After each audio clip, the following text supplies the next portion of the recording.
couple months ago, I started a series where I basically went over the top events and top stories from each day in college football. Since the offseason has started, there really hasn't been that many big topics, but in the last 2 to 3 days, there have been a lot of noteworthy stories. So in today's video, I'm going to cover the 6 biggest topics that have happened over the last 3 days, quickly go through what they are, what you need to know, and my opinion on the matter. So without further ado, let's just get started. The first thing we need to talk about is Kaimar Wheaton.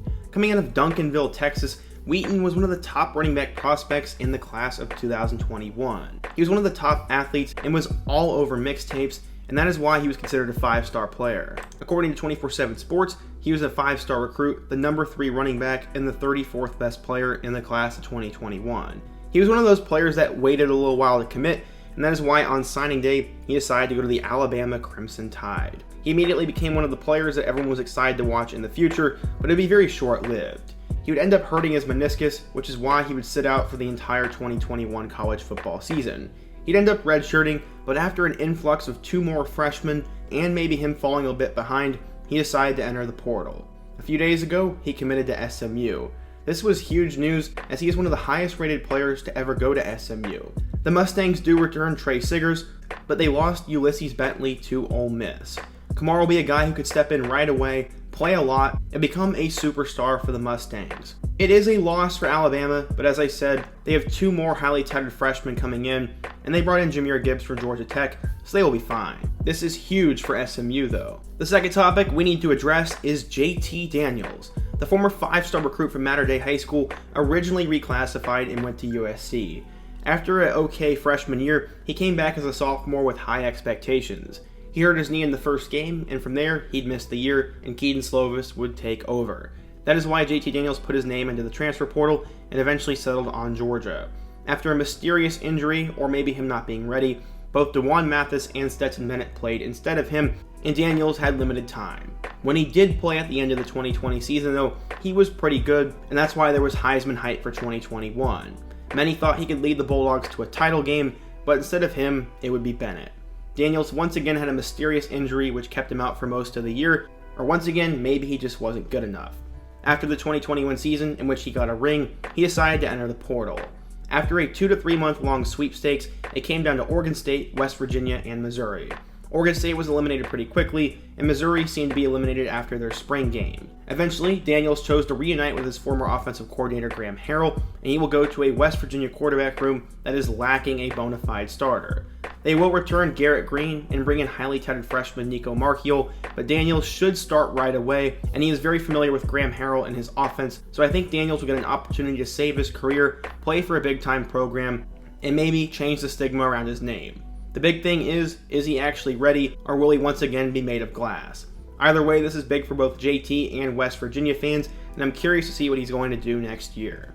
Earlier in the video, we talked about how a 5-star player transferred out of Alabama. Now we're going to talk about a big-time player who transferred into Alabama. Tyler Steen was not highly recruited. In fact, he wasn't even a top 1,000 player. He was from St. Thomas Aquinas High School in Fort Lauderdale and was the number 112 offensive tackle in the nation. He committed to Vanderbilt, and by the time the 2019 season rolled around, he became a starter for Derek Mason. When Clark Lee took over in 2021, Steen was still a starter and decided to stay with the program. At 6'5" and over 300 pounds, he's been a steady force for Vanderbilt's offensive line, and it looked like he was going to find a bigger opportunity. That's why he entered his name into the transfer portal. Alabama loses Evan Neal to the NFL, but they are looking for a guy to come in and start, and Steen could be that dude. He eventually chose the Tide over both LSU and Kentucky, and according to all the Alabama blog sites, it looks like Steen is going to have an opportunity to play right away. He is a big dude with SEC starting experience, so I'm definitely curious to see how he is going to do with this Alabama team. I'm happy for him. As an Indiana football fan, this one hurt. Earlier today, we found out that their former running back commit, Jabron Payne, had flipped to another school. Coming out of LaSalle High School in Cincinnati, Ohio, Jabron Payne blossomed into a 4-star recruit. He was ranked the number 22 running back and the 275th best player in the class of 2022, so when Tom Allen and Dasan McCullough landed this guy, he had a lot of hype. Their top 5 running backs from the 2020 and 2021 season were now gone, so Payne would look to step in right away and compete with some transfers for that starting position. Unfortunately, this wouldn't last. The guy who recruited him, DeLon McCullough, would take the running back's job at Notre Dame, so just a few weeks later, Payne decommitted, and it was the worst kept secret in college football where he would go next. Yes, he obviously chose Notre Dame, and this is a late addition to the Irish's 2022 class, but it'll be a good one. They lost Kyron Williams to the 2022 NFL Draft, so while Payne probably won't start this year, he'll be a good depth player, and in 2 to 3 seasons, we could see him play a lot in the future. According to Irish Illustrated, they compare him to Alvin Kamara, and the one thing that people are somewhat worried about his game, as he has dealt with some injuries. When he's on the field, he is extremely electric though, and I'm very excited to see what he's going to do at Notre Dame, but this is a huge blow to the Indiana football program. Moving down to the ACC, Clemson has a quarterback battle at their hands with both Cade Klubnik and DJ Uiagalelei fighting for that job. It's never too early to look ahead to the 2023 class though. Dabo Swinney got a huge commit just a couple days ago as he landed 4-star quarterback Christopher Vezina. He has slowly blown up on the 2023 radar, and he grew up in Alabama's back door.